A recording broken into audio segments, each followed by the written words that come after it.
La vie de Cyril Ferraud a toujours été un livre fermé au public. Bien qu'il soit une personnalité célèbre, il choisit de protéger sa vie privée comme un jardin secret où seules les personnes les plus proches sont autorisées à entrer. Il a déclaré un jour dans une interview à nous deux qu'il ne le cachait pas parce qu'il y avait quelque chose de honteux, mais simplement parce qu'il voulait garder un coin tranquille pour lui. Je trouve l'équilibre en ayant un espace privé où je peux être moi-même, sans être jugé ou scruté, partage-t-il. Mais quand il s'agissait de mariage et de bonheur familial, le ton de Cyril changeait. Cela devint chaleureux et émouvant, comme s'il racontait le trésor le plus précieux que la vie lui ait donné. Le mariage, pour Cyril, n'est pas seulement un engagement juridique ou une étape importante dans la vie, mais un voyage pour deux personnes pour construire un monde ensemble, où l'amour et la compréhension sont le fondement.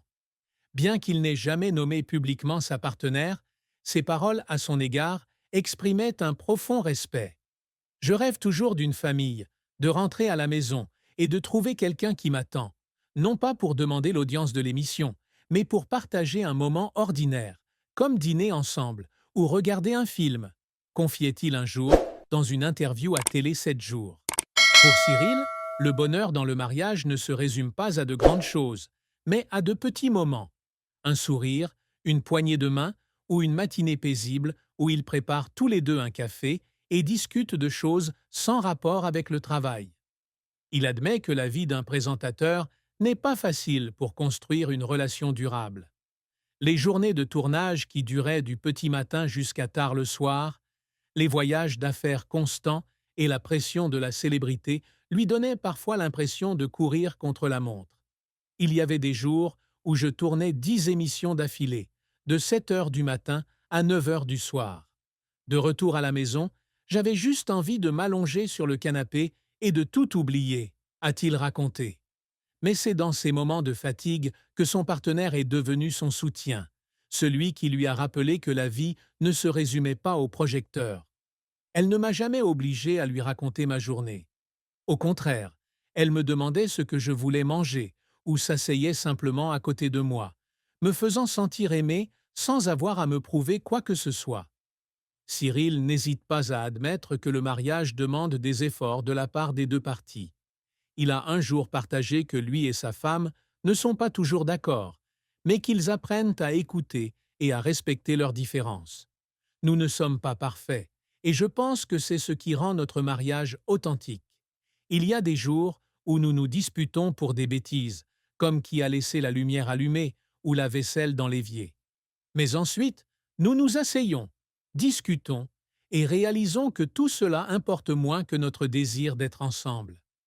La sincérité des paroles de Cyril montre qu'il ne voit pas le mariage comme un conte de fées, mais comme un engagement qui exige de la patience, du pardon et surtout un amour suffisamment grand pour surmonter les défis. L'une des choses qui rend Cyril le plus heureux dans son mariage est la façon dont lui et sa femme ont construit ensemble un foyer où ils peuvent tous deux être eux-mêmes. Il a déclaré qu'ils passaient souvent leur week-end à faire des choses simples, comme se promener dans le parc, cuisiner ensemble, ou simplement s'allonger sur le canapé pour regarder une émission de télévision qu'ils aiment tous les deux. Un jour, nous avons décidé de faire du pain maison. Ce fut un désastre.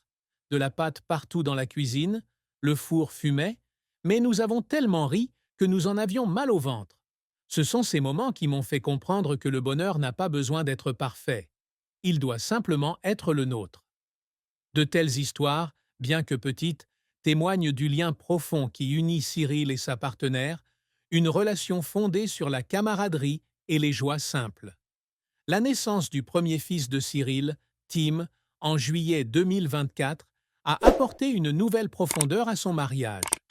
Devenu père à 39 ans, Cyril a non seulement réalisé un rêve maintes fois partagé, avoir un enfant avant 40 ans, mais a également trouvé une source de bonheur intense qu'il n'avait jamais connue auparavant.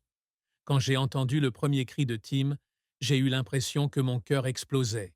Je n'aurais jamais cru pouvoir aimer quelqu'un autant, dès le premier instant, a-t-il déclaré dans une interview accordée à RTL. La présence de Tim change non seulement Cyril en tant qu'individu, mais renforce également la relation entre lui et sa femme, les transformant d'un couple en une véritable famille.